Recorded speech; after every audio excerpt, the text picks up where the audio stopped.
नमस्कार। हमारी आज इस खास प्रस्तुति में हमारे मेहमान हैं छत्तीसगढ़ के श्रम, नगरीय प्रशासन और विकास मंत्री डॉक्टर शिव कुमार डहरिया। डहरिया जी, बहुत बहुत स्वागत है जी। नमस्कार, आपका भी स्वागत है चौबे जी। डहरिया जी, मुलाकात का उपलक्ष्य है 2 साल सरकार पूरा कर चुकी है। 2 साल के आपके विभागों की सबसे पहले जानना चाहेंगे, क्या खास उपलब्धियां रही और क्या ऐसे काम हैं जहां चूक गए या फिर उनको करना बाकी है? देखिए, हमारी जो सरकार है 2 साल पूरा हुआ है और नगरीय निकायों के लिए हम लोगों ने बहुत काम किया। जो मूलभूत सुविधाएं लोगों को मिलनी चाहिए वो गुणवत्तापूर्ण मिले, ये हमारी पहली प्राथमिकता थी। सफाई की व्यवस्था, पानी की व्यवस्था, बिजली की व्यवस्था, सड़क की व्यवस्था, ये सारी व्यवस्थाएं लोगों को गुणवत्तापूर्ण मिले, ये हमारी पहली प्राथमिकता रही है। जो पिछले 15 साल की सरकार ने इस दिशा में कोई विशेष काम नहीं किया था। हमने आते ही सफाई की व्यवस्था में सुधार किया। डोर टू डोर कचरा कलेक्शन होता है पूरे प्रदेश के हमारे 166 नगर निकाय में।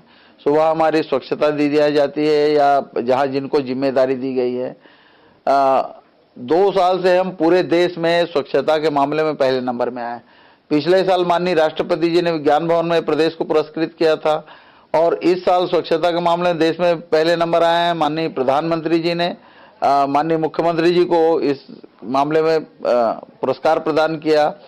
ओडीएफ प्लस के मामले में भी हम पूरे देश में पहले नंबर पे आए हैं और जीआईएस सर्वे में भी हमको अभी इस बार पुरस्कार मिलने वाला है। अभी पूरे देश में हम दूसरे नंबर पे आए हैं। इसके अलावा आप देखोगे 1 तारीख को जो प्रधानमंत्री आवास होता है, उस आवास में सबसे अच्छा निर्माण के लिए प्रधानमंत्री जी ने और वहां के आवासन मंत्री जी ने राज्य को पुरस्कार दिया है। तो ये हमारी उपलब्धियां रही, तभी तो हमको पुरस्कार मिल रहे हैं। राष्ट्रीय स्तर के पुरस्कारों में हम पहले नंबर में आ रहे हैं और निश्चित रूप से जो योजनाएं हैं सरकार की, उन योजनाओं में बहुत सारी हम नई योजनाएं चालू किए हैं। जैसे शहरी स्वास्थ्य स्लम योजना, आप देख लीजिए, बस में हमारे पूरा डॉक्टरी अमला रहता है, एमबीबीएस डॉक्टर्स रहते हैं, पैरामेडिकल स्टाफ रहते हैं और लैब की भी व्यवस्था वहाँ पे है। वो स्लम एरिया में जाते हैं, वहीं उनका इलाज करते हैं, उनको दवाई भी देते हैं। उनको अगर रेफरल की जरूरत है एक्सरे की या अन्य चीज़ों की, तो हम उनको वहाँ भेज के उनका इलाज कराते हैं। ये सारी मुफ्त में होता है।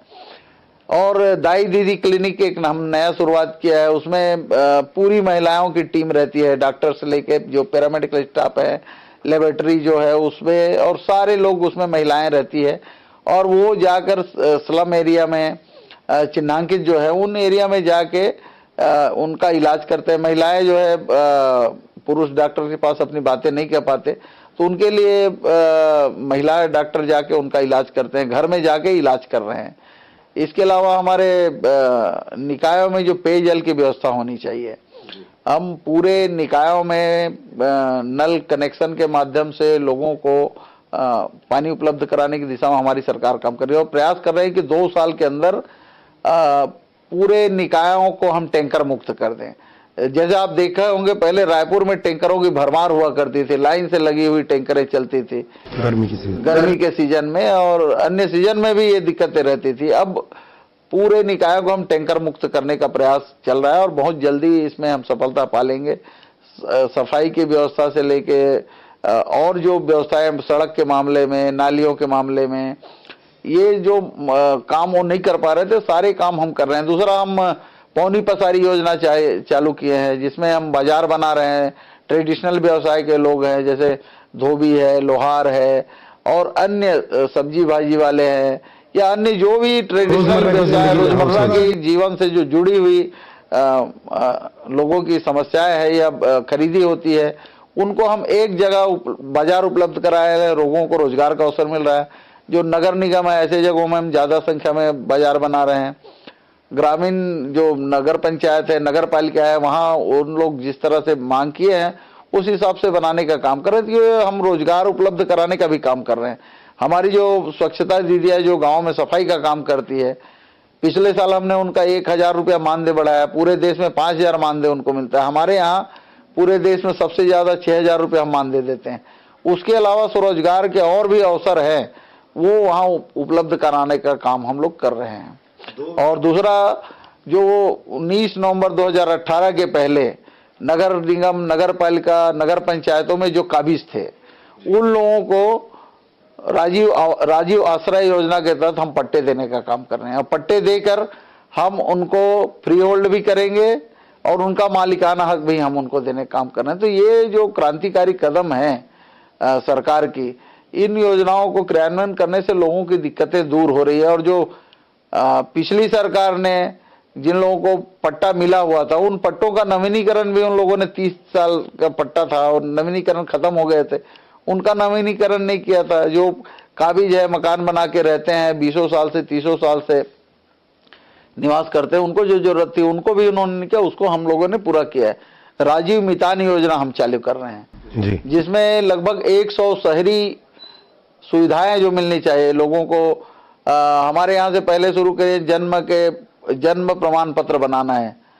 जन्म प्रमाण पत्र के साथ हम जाति प्रमाण पत्र भी बना कर दे रहे हैं। लोग जब पढ़ने लिखने जाते हैं तो उनको जाति प्रमाण पत्र की आवश्यकता होती है, तो हमने निर्देश दिया है कि जन्म के साथ ही जाति प्रमाण पत्र बना दिया जाए। कोई अनुसूचित जाति का, जनजाति का, पिछड़े वर्ग का या अन्य जो रहते हैं उनको जन्म के साथ ही दे दीजिए। उनके पिता का प्रमाण पत्र लाइए, सर्टिफिकेट, हम जन्म जैसे बच्चे का होता है उसी दिन उनको प्रमाण पत्र उपलब्ध करा देते हैं। सिंगल विंडो जैसे। और जो सुविधाएं हैं, जैसे आपका ड्राइविंग लाइसेंस है, राशन कार्ड है, टैक्स पटाने की सुविधा है, ये सब हम नगरीय निकाय करेगी। लोगों को नगरीय निकाय तक आने की जरूरत नहीं है। हमारे मितान जो होंगे जी, वो उन तक जाएंगे, उनसे संपर्क करेंगे और उनके सारे प्रमाण पत्र लाके बनाएंगे, राशन कार्ड बनाएंगे, ड्राइविंग लाइसेंस बनाएंगे या अन्य जो सुविधाएं हैं, बिजली का बिल भी पटाना है तो हमारे मितान जाके वो काम उनको घर पहुंच सुविधाएं उपलब्ध कराएंगे। तो इसके लिए सारी योजनाएं बन गई है। तो ये बहुत सारे काम जो है नए योजनाएं हैं जो उनका लाभ हमारे नगर निकाय के लोगों को मिल रहा है। सरकार बनते ही एक चुनौती आई थी बहुत बड़ी, चूंकि नगरीय प्रशासन और श्रम आपके पास है। कोरोना महामारी, वैश्विक महामारी थी, प्रवासी अप्रवासी मजदूरों का आवागमन एक बड़ी चुनौती थी। कैसे संभाल पाएंगे? हम लोग तो ये सोचते थे कि लगभग 1-1.5 लाख लोग आएंगे, लेकिन जब देश के प्रधानमंत्री जी ने अकस्मात लॉकडाउन कर दिया तो उस समय जो लोग आए, लगभग 7 लाख लोग दूसरे प्रदेश में जो हमारे यहाँ के श्रमिक थे वो लगभग 7 लाख की संख्या में, 7 लाख से ज्यादा श्रमिक आए। अनुमान 1.5 लाख का था। अनुमान लगभग 1.5 लाख का था, क्योंकि इनका कोई पंजीयन होता नहीं। जो पंजीकृत रहते हैं, ठेकेदार रहते हैं, वो पंजीकृत करा के लेके जाते हैं। तो इस तरह की जो समस्या है, तो पूरे प्रदेश में आपने देखा कि कहीं कोई दिक्कत हम लोगों ने नहीं होने दी।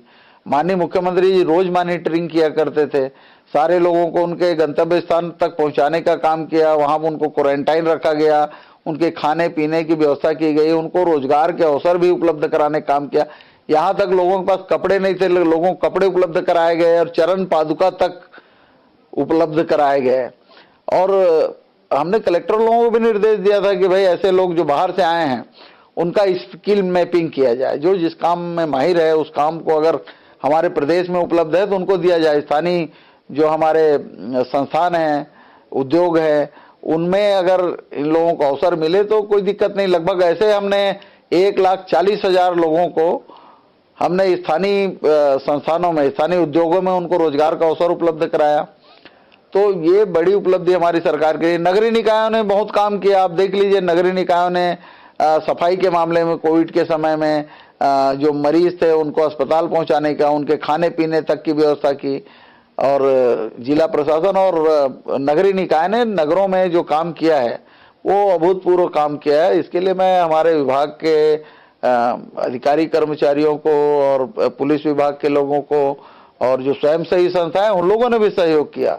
और हमारे सफाई कर्मी लोग तो अद्भुत काम किए हैं, आपने देखा है, कहीं कोई दिक्कत आने नहीं दिया। मैं उन सब की बहुत तारीफ करता हूं। और विपत्ति के समय में भी हमारे प्रदेश के लोग सरकार के साथ खड़े हुए थे और सरकार के काम में मदद कर रहे थे, और उसके नाम से हमारे प्रदेश में कहीं कोई दिक्कत नहीं हुई। अन्य प्रदेशों में, अन्य प्रदेश के जो लोग यहाँ आए थे लगभग 30-35 हजार, वो जाना नहीं चाह रहे थे, अपने प्रदेश जाने को तैयार नहीं थे। हम लोगों ने कहा भाई आप लोगों का काम हो गया, आप लोग जा सकते हो, तो उन्होंने कहा कि नहीं, हम यही काम करेंगे, यही रोजगार का अवसर हमको दिया जाए। ये सब हमारी सरकार ने किया। दूसरे प्रदेश के जो श्रमिक थे उनको लाने के लिए हमारी श्रमिक स्पेशल ट्रेन हम लोगों ने चलाई। ऐसे लगभग कई ट्रेनें हम लोगों ने चलाई दूसरे प्रदेश के लोगों, यहाँ तक जम्मू कश्मीर, उत्तर प्रदेश और तमिलनाडु, आंध्र प्रदेश, महाराष्ट्र, सारे जगह के लोग उस समय आए। उनको हम लोगों ने फ्री में उनके आने जाने की व्यवस्था की, रुकने की व्यवस्था की, खाने पीने की व्यवस्था की, रोजगार तक उपलब्ध कराने का काम किया। ये काम जो हमारे मुख्यमंत्री जी स्वयं मॉनिटरिंग किया करते थे, तो कहीं कोई दिक्कत इस प्रदेश में नहीं हुई। आप बात कर रहे थे जिस तरह से मजदूर अचानक 1.5 लाख का अनुमान था, 7 लाख आए, तो कहीं जो इनका पंजीयन है संगठित असंगठित का जो आंकड़ा रखना था, ये कितना चुनौतीपूर्ण है? देखिए, हमारे यहाँ जो श्रम कल्याण मंडल हैं, भवन निर्माण सन्निकार कर्मकार मंडल हैं और असंगठित कर्मकार मंडल, ये तीनों जगह हमारे पंजीयन होते हैं जो श्रमिक होते हैं, और उनको श्रमिकों के लिए हमारी 52 योजनाएं चलती है जी। तो हमारे प्रदेश के लोगों को कहीं कोई दिक्कत होती नहीं, हम उनका पूरा ख्याल रखते हैं। लेकिन जो यहाँ चले गए हैं, जो 10-10 साल से भी जाके बसे हुए हैं, जो कभी बीच में आते नहीं हैं, 8-8, 10-10 साल तक जो नहीं आते, ऐसे बहुत सारे लोग हैं जो जम्मू कश्मीर में जाके बस गए थे, महाराष्ट्र में जाके बस गए थे, नागपुर में जाके बस गए थे, जो तमिलनाडु में, आंध्र प्रदेश में जाके बसे हुए थे, आपके उत्तर प्रदेश में बहुत सारे लोग जाके बसे हुए थे। तो इन लोग अपने आप को असुरक्षित महसूस किए अकस्मात लॉकडाउन होने से, उनके पास खाने पीने की तक व्यवस्था नहीं हो पाई, तो उन लोगों को याद आया छत्तीसगढ़ की कि भाई हम तो छत्तीसगढ़ के हैं और छत्तीसगढ़ की सरकार हमको मदद कर रही है। तो वहां से उन लोग स्वस्फूर्त आए कि हमको हमारी छत्तीसगढ़ की सरकार मदद करेगी, क्योंकि हम छत्तीसगढ़ के हैं। जो 10-10 साल 15 साल कभी यहाँ आए नहीं थे, वहां जाके बस गए थे, अब वहां उनको काम कर रहे थे। तो जब अकस्मात लॉकडाउन किया तो उनके रोजगार के सारे अवसर बंद हो गए, ना उनको खाने का मिल रहा था, पीने का पानी की व्यवस्था नहीं थी। कई जगह से हम लोगों ने तो यहाँ कॉल सेंटर स्थापित किया हुआ था, उसके लिए पूरी व्यवस्था हमारे श्रम विभाग ने की थी। सबको पूरे देश भर में नंबर दिया गया था। तो वहाँ जो श्रमिकों की कोई बात आती थी तो उनको पूरा मदद करने का काम कोविड के समय में हम लोगों ने किया है। मंत्री शिव कुमार डहरिया से हमारी बातचीत का दौर जारी रहेगा। मिलते हैं एक ब्रेक के बाद। सब कुछ आजमाया और तब मैंने माना कि सिर्फ सच्ची सहेली ही है महिलाओं के उन मुश्किल दिनों की हर समस्या, जैसे कठिन दर्द, अनियमितता, खून की कमी, थकान व कमजोरी जैसी सभी प्रॉब्लम्स के लिए नंबर 1 औषधि एवं टॉनिक, क्योंकि सिर्फ सच्ची सहेली में है 67 खास आयुर्वेदिक जड़ी बूटियाँ जो मुश्किल दिनों की सभी तकलीफों को अंदर से ठीक करने में मदद करे। सच्ची सहेली महिलाओं के लिए सबसे भरोसेमंद औषधि एवं टॉनिक। ब्रेक के बाद आप सभी का स्वागत है। मुख्यमंत्री या सरकार की मुख्य योजना बोले गोधन न्याय योजना या नरवा गरवा गुरुआ बाड़ी, उसको लेके भी नगरीय प्रशासन में कुछ प्रयास किए गए हैं?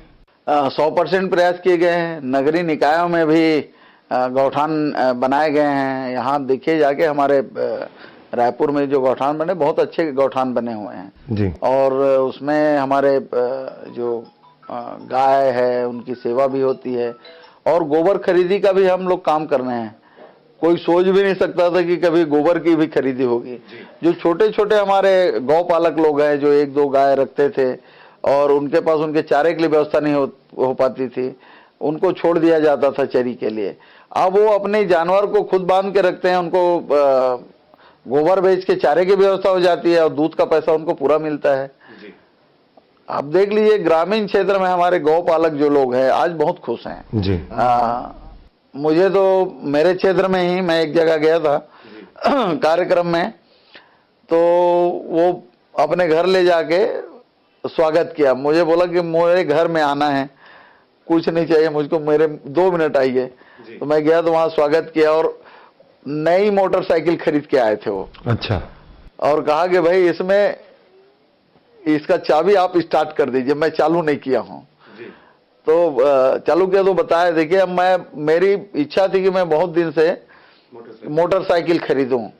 मेरे यहाँ धान इतना नहीं होता था कि मैं मोटरसाइकिल खरीद सकूं, लेकिन मैं ये जो मोटरसाइकिल खरीदा हूं वो गोबर बेच के मोटरसाइकिल खरीदा हूं।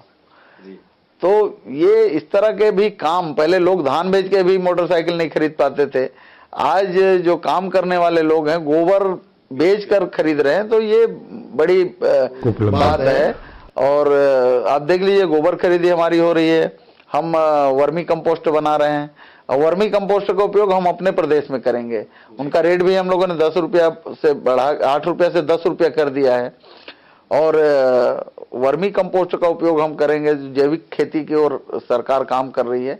नरवा, गरवा, घुरवा बाड़ी छत्तीसगढ़ के 4 चिन्हारी, एला बचाना है संगवारी। तो इस दिशा में हमारी सरकार काम कर रही है, और हमारे प्रदेश के जो लोग हैं उन लोगों का भी इसमें बहुत सहयोग मिल रहा है। नरवा का भी, उन नरवा जो पुराने समय में हुआ था, हम लोग जब छोटे छोटे थे, जब स्कूल जाते थे तो हम लोग पैदल जाते थे या साइकिल से स्कूल जाते थे। तो उस समय देखते थे नालों में गर्मी के समय में भी अप्रैल मई में पानी रहता था। अब नहीं रहता, अब सूखे मिलेंगे आपको, बरसात खत्म होगी कि पानी सूख जाता है नालों में। तो नरमों का भी हम उपचार कर रहे हैं, और बरसात के अलावा बाकी समय में भी उसमें पानी रहे, इसकी व्यवस्था भी हम सरकार कर रही है। जैसे रेन वाटर हार्वेस्टिंग का जो काम होना चाहिए, वो पिछली सरकार के समय में कुछ होता ही नहीं था। हमने अभी सभी निकायों में जो मकान बन रहे हैं उसमें अनिवार्य कर दिया है रेन वाटर हार्वेस्टिंग। उसके बिना हम नक्शा पास नहीं करते, तो या वो नहीं करते तो उतनी राशि जमा करते, हम उनके घर में जाके खुद ही बनवा देते हैं। अगर वो खुद नहीं बनाते तो उतनी राशि हम जमा कर लेते हैं, या तो वो बनाए या फिर हम ही बना देंगे। तो ये काम चल रहा है। सबसे पहले मैं आया तो इस घर में मैं पहले देखा यहाँ रेन वाटर हार्वेस्टिंग की व्यवस्था नहीं थी। मैं कहा कि भाई मैं जब सबको उपदेश दे रहा हूँ मेरे घर में पहले होना चाहिए, तो सबसे पहले मैं आने के बाद यहाँ चालू करवाया, स्वयं के निवास में चालू करवाया। एक बड़ा सम्मेलन भी हम लोगों ने उसमें किया था, जिसमें देश भर के जो इस दिशा में अच्छे जो काम करने वाले लोग हैं उन लोगों को भी आमंत्रित किया गया था। माननीय मुख्यमंत्री जी उपस्थित थे, पूरे प्रदेश के हमारे निकाय के लोग, जो हमारे अधिकारी हैं उन लोग आए थे। तो दिन भर की चर्चा हम लोग रखे थे, उसका लाभ मिल रहा है, और लोग जो है रेन वाटर हार्वेस्टिंग की ओर ध्यान दे रहे हैं, जो हमारी जरूरत है। आज गांव में देख लीजिए 300-400 फीट अगर पानी के लिए हम जाते हैं, बोर खोद रहे हैं, तो पानी नहीं मिलता। तो अगर हम जमीन से ही पानी निकालते रहे और उसमें भरने का काम ना करें, तो एक दिन तो ऐसा होगा कि स्थिति तमिलनाडु और दूसरे प्रदेशों में जैसी हो गई है, भयावह स्थिति है। मद्रास में आप देख लीजिए, पानी के नाम से लोग मद्रास शहर को छोड़ के घूम रहे थे। मतलब बहुत सारी जगहों में ऐसी स्थिति थी। उन सब कामों को हमारी सरकार ने हाथ में लिया है, और लोगों को सुविधा मिले इस दिशा में हमारी सरकार काम कर रही है। पौधन न्याय योजना को लेकर ही एक प्रोडक्ट आपने चलाया है, पूरे देश में इसको चर्चा है, राज्य पहला ऐसा राज्य है गौ कास्ट। ये कैसे दिमाग में आया और इसको कैसे इम्प्लीमेंट किया? देखिए, हमारे प्रदेश में गौ कास्ट से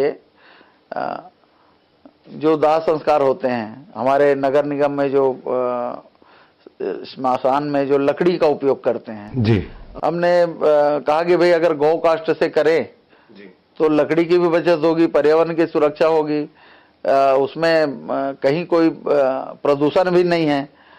तो इस दिशा में हम लोगों ने काम किया। और बाकी अभी ठंड के समय अलाव जलाने का काम करते हैं जी, तो अलाव जलाने का भी काम आएगा। और गांव में कई जगह गैस नहीं होता, तो खाने बनाने का है तो लकड़ियों से बनता है। हाँ, इससे पर्यावरण भी सुरक्षित रहेगा और लोगों को इसका लाभ भी मिलेगा। पिछली सरकार में एक योजना का चर्चा हुआ था ग्रेटर रायपुर का, दुर्ग, रायपुर, राजनांदगांव मिला के दुर्ग, भिलाई और रायपुर को एक ग्रेटर योजना की शुरुआत उन्होंने सोचा था, लेकिन उस पर कुछ इम्प्लीमेंट नहीं हो पाया। आपकी सरकार में ऐसी कुछ प्लानिंग है देखिए भविष्य में मेट्रो या ऐसी कुछ लेकर? देखिए, पिछली सरकार सिर्फ सोचती थी जी, बड़ी बड़ी बातें करते थे, योजनाएं लाते थे, उसका क्रियान्वयन नहीं होता था। लेकिन हमारी सरकार जो कहती है वो करती है। हम लोगों ने ग्रामीण क्षेत्र में हो या शहरी क्षेत्र में हो, लोगों को जो मूलभूत सुविधाएं मिलनी चाहिए वो दे रहे हैं। हमने यहाँ रहने वाले जो लोग हैं, जैसे आप सड़क बना दिया, आपने बिल्डिंग बना दी, तो सड़क और बिल्डिंग बनाने से ही विकास हो रहा है ऐसा नहीं है। जो सड़क में चलने वाले लोग हैं जो बिल्डिंग में रहने वाले लोग हैं उनको रोजगार का अवसर मिले, उनकी स्थिति ठीक रहे, तब तो ठीक है। अगर हम सड़क बना दिए, सड़क में चलने वाले बेचारे भूखे हैं, तो उस सड़क का क्या मतलब है? जो बिल्डिंग बनी है वहां रहने वाले लोग बेरोजगार हैं, उनको कहीं रोजगार का अवसर नहीं मिल रहा, तो फिर क्या क्या दिक्कत है? हम लोगों ने डीएमएफ में भी जो नियम थे, पहले कलेक्टर अध्यक्ष हुआ करता था और वो अपने हिसाब से निर्णय लिया करते थे, तो उसमें हम लोगों ने जनप्रतिनिधियों को शामिल किया कि गांव में जो मूलभूत सुविधाएं होनी चाहिए उसके लिए पहले दी जाएगी, लोगों के स्वास्थ्य के लिए, चिकित्सा के लिए, पेयजल के लिए, स्कूल में पढ़ाई के लिए, ये सब कामों को हम लोगों ने हाथ में लिया। और डीएमएफ में जो राशि आती है उन राशि से उन क्षेत्रों में जहां खदान है उन क्षेत्रों में काम होना चाहिए, वहां के लोगों को रोजगार का अवसर मिलना चाहिए, वहां के लोगों के काम में उस राशि का उपयोग होना चाहिए। तो होता कहाँ था? वो तो खाली शहरों में उसका उपयोग होता था। जिन लोगों से राशि आप ले रहे हो उन लोगों के कहीं कोई काम नहीं आता था, उन कामों को भी हमने किया, सरकार ने किया। और आज ऐसे लोग खुश हैं कि उनके यहाँ उनके क्षेत्र में काम हो रहा है। एक प्रश्न और उठता है, 2 साल हुए, लेबर एडवाइजरी कमीशन या कर्मकार मंडल, इनकी पुनर्गठन को लेकर अभी तक कोई ऐसी पहल नहीं दिखी। देखिए, ये तो प्रक्रिया है, चलती रहती है, उसमें कहीं कोई दिक्कत नहीं है जी। मूल काम है, जो कमेटी बनती है वो किस लिए बनती है?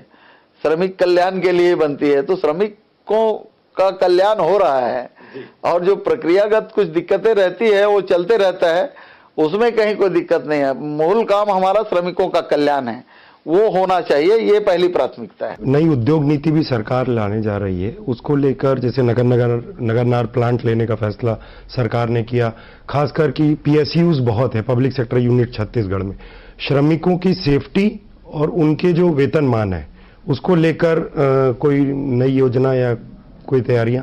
देखिए, हमने पहले जो श्रम विभाग में गुमास्ता लाइसेंस बनते थे जी, उनमें हमने नवीनीकरण की बाध्यता खत्म कर दी। तो जो हमारे छोटे व्यापारी लोग हैं या इस दिशा में कोई काम करने वाले लोग हैं, उन लोगों को भी इसका लाभ मिला। पहले वो हर साल में एक बार नवीनीकरण करना पड़ता, हर साल ऑफिसों के चक्कर काटते रहते थे, 10 दिन खराब होता था, पैसे अलग खर्च करने पड़ते थे, तो अब वो व्यवस्था खत्म कर दी गई। इसके अलावा जो नगरनार है या जो स्थानीय हमारे जो उद्योग हैं, उन लोगों को नई उद्योग नीति में बहुत सारी छूट दी गई। टैक्स में भी छूट मिला, बिजली में भी छूट मिला, और हम लोगों ने जो जमीन का कास्ट था उसमें भी 30% की कमी कर दी उद्योगों स्थापना के लिए। जो नए उद्योग आ रहे हैं वो जो वर्तमान में मान लो 10 लाख रुपया है उस जमीन की कीमत, तो हम उसको 7 लाख में ही दे रहे हैं। पुराने जो लीज रेंट जो पटाते थे उसमें 30% की छूट हमने दे दी। बिजली में जो हमारे स्टील इंडस्ट्रीज हैं जी, बिजली के मार के नाम से उनको बड़ी दिक्कत हुआ करती थी, बिजली में हम लोगों ने छूट दे दिया उनको जी। बिजली बिल में रियायत, हाँ, स्टाम्प ड्यूटी में छूट दे दिया। और जो बहुत सारी जो छूट लोगों को मिलनी चाहिए जिससे उद्योग चले। हमारा सरकार का उद्देश्य ये होना चाहिए कि भाई उद्योग भी चले, श्रमिकों को रोजगार भी मिले, काम करने जो उद्योग वाले हैं उनका भी लाभ हो और जो वहाँ काम करने वाले हैं उनका भी लाभ हो, और जो प्रोडक्ट उत्पादन होता है उसकी विपणन की भी व्यवस्था हो। ये सब काम तो सरकार सफलतापूर्वक कर रही है जी। और आज देख लीजिए उद्योग धंधे वाले भी खुश हैं। पूरे देश में सर्वे करा लीजिए, छत्तीसगढ़ का सर्वे करा लीजिए, पूरे देश में मंदी का माहौल है, छत्तीसगढ़ में कोई असर नहीं। एक उदाहरण आपको बता रहा हूं जी। पिछले समय जब हम लोगों ने कर्जा माफ किया था उस समय बाजार में ट्रैक्टर की कमी हो गई थी। ट्रैक्टर के जो डीलर से उसके यहाँ ट्रैक्टर नहीं मिलता था जी। मेरे यहाँ के कुछ लोग आए, बोले भाई हमको ट्रैक्टर दिलाओ। तो मैं बोला भाई ट्रैक्टर मैं कैसे दिलाऊंगा, ट्रैक्टर तो डिस्ट्रीब्यूटर के पास है। मैंने बात किया तो बोले सर हमारे यहाँ है ही नहीं और अभी 2-3 महीने आने की संभावना भी नहीं है। उस समय कोविड का शुरुआत हुआ था, उस समय हुआ नहीं था, परिवहन बंद था। परिवहन बंद था। तो मेरे को अब सब आगे जीत कर गए, यार मंत्री बन गए थे, यहाँ छत्तीसगढ़ी मुकुट यादव मंत्री बन गए, तो हमारे परिचित आदमी ट्रैक्टर नहीं दिला सकता तो क्या काम के। तो मैं बोला भाई प्रयास करता हूँ। तो मैं उन लोगों को भोपाल में पता करवाया, तो भोपाल में ट्रैक्टर मिला था, 5 ठो ट्रैक्टर भोपाल से मंगा के उन लोगों को दिया, अलग से वो लोग अलग कोरोना से। काल में। तो ये हमारे किसानों की कहानी है, क्योंकि किसान आज खुश हैं। कर्जा माफी से उन लोगों को हम जो अतिरिक्त राशि दे रहे हैं, उनका प्रोत्साहन राशि जो हम दे रहे हैं, 10,000 प्रति एकड़ प्रोत्साहन राशि दे रहे हैं, गन्ना किसानों को भी दे रहे हैं, धान के किसानों को भी दे रहे हैं। तो ये आज किसान खुश हैं, किसान के पास पैसा है, जेब में पैसा है, तो जाएगा कहाँ?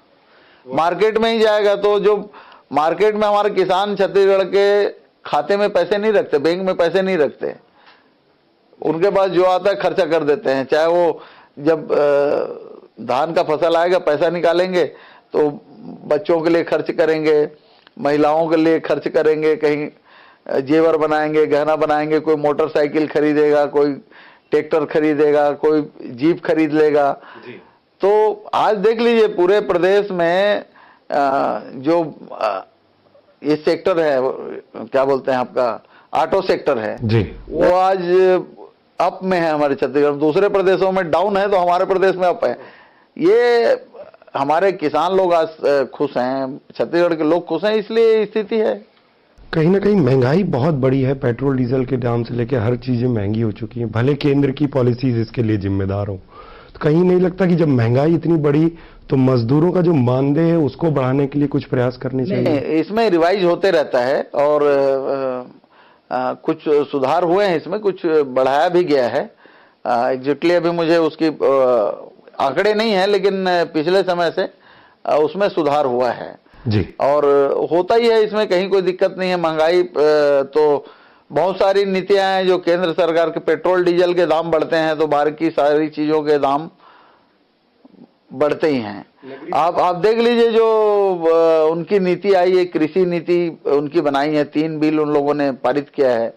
अकस्मात इस तरह से कर दिया, जिस तरह से लॉकडाउन कर दिया था अकस्मात, उसी तरह से वो हर काम नोटबंदी जैसे करते हैं, जीएसटी लागू कर दिए, नोटबंदी कर दो, उसी तरह ये 3 कानून जो पारित कराए बिना लोगों से पूछताछ किए, सब जानकारी किए, अकस्मात इस तरह से कानून पास किया। आज पूरे प्रदेश के कई किसान दिल्ली को घेरे बैठे हैं, 3-3 महीने से घेरे हैं इस, और लगभग कई सौ लोग मर भी गए।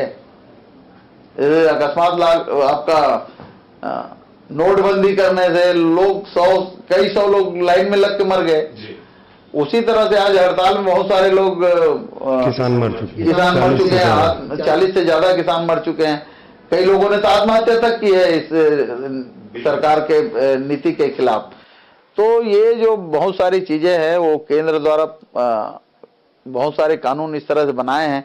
जो श्रम कानून बनाया है, श्रम कानून में क्या है, अब 300 तक के जो उद्योग है वहां के लोगों की ना आप छटनी कर सकते, छटनी भी करेंगे तो बताने की जरूरत नहीं, पहले बताने की जरूरत थी, सरकार को एक्सप्लेनेशन देना पड़ता था। वो उद्योग बंद भी कर देंगे, किसी की भी कभी भी छटनी कर देंगे, तो उसकी पूरी छूट उनको दे दिए हैं।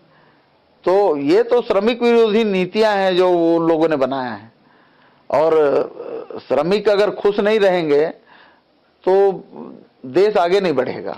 एक आखिरी प्रश्न, मुख्यमंत्री जन्मदिन का अवसर हो या कोई खास अवसर, चावड़ी के मजदूरों के बीच जाके उनका प्रोत्साहन बढ़ाना है, उनसे मिलना, उनकी दिक्कतें समझना, तो ये जो शहर गांव से शहर मजदूर आते हैं काम करने के लिए, इनको किस तरह से संगठित करके, या अगर इनकी बैठने की कोई जगह है, अगर राजधानी की बात करें, चावड़ी है, तेलीबांधा चावड़ी है, इस तरह की, तो उनके लिए कोई शेड या सुविधाजनक स्थिति न, शौचालय हमने इसके लिए एक श्रम अन्न योजना हम चलाते हैं। उन लोगों को 5 रुपये में भर पेट भोजन देने की व्यवस्था हमारे है, और जो पंजीकृत है उनको ये सुविधाएं उपलब्ध करा रहे हैं। उसमें कोई भी श्रमिक आके भोजन कर सकता है जी। तो ये योजनाएं चला रहे हैं। उनके बैठने की व्यवस्था, पेयजल की व्यवस्था हम लोगों ने किया हुआ है, और माननीय मुख्यमंत्री जी हर साल जाते हैं श्रमिकों के इनके हितों की चिंता, इसीलिए तो मुख्यमंत्री जाते हैं। पिछले साल रायपुर में गए थे, वो चौड़ी में, इस साल वो दुर्ग में थे तो दुर्ग में गए थे। तो अगर मुख्यमंत्री जैसा व्यक्ति खुद जाके श्रमिकों का हालचाल पूछ रहा है तो वहां श्रमिकों के लिए कहीं कोई दिक्कत है नहीं। जी, एक अंतिम प्रश्न। भाजपा की प्रभारी आई थी, उन्होंने कहा, बहुत सारे आरोप प्रत्यारोप का दौर चलता रहता है राजनीति में, बोला 1000 दिन बचे हैं भाजपा को सत्ता वापस आने में। क्या लगता है आपके काम को छत्तीसगढ़ की जनता सराहेगी या उनका सपना जो है वो पूरा होगा? छत्तीसगढ़ की जनता ने जो जनादेश दिया है उसमें आप देख लीजिए, 15 साल जो काम करने वाली सरकार है उसको 14 सीटों में सीमित कर दिया है। तो ये जनता का जनादेश है और प्रजातंत्र में जनता ही भगवान होती है, जनता ही मालिक होती है। तो किसी के कहने या नहीं कहने से कोई फर्क नहीं पड़ता। जो काम करने वाले लोग हैं उसको जनता पहचानती है और निर्णय जनता का होगा। डी पुरंदेश्वरी जी का निर्णय नहीं मान्य होगा। ये थे मंत्री शिव कुमार डहरिया, जिनका मानना है कि उनके कामकाज को जनता पहचानती है। किसी बड़े नेता के किसी स्टेटमेंट से कोई सत्ता परिवर्तन की और संकेत या सत्ता में वापसी के आने के संकेत नहीं होता। उनका विश्वास है उनके काम जनता के बीच पहुंच रहे हैं और अगली बार वो फिर अपने इन वादों के साथ पूरे उतरेंगे। डहरिया जी, आपने अपना बहुमूल्य समय हमें दिया, इसके लिए बहुत बहुत धन्यवाद। धन्यवाद आपका भी बहुत बहुत।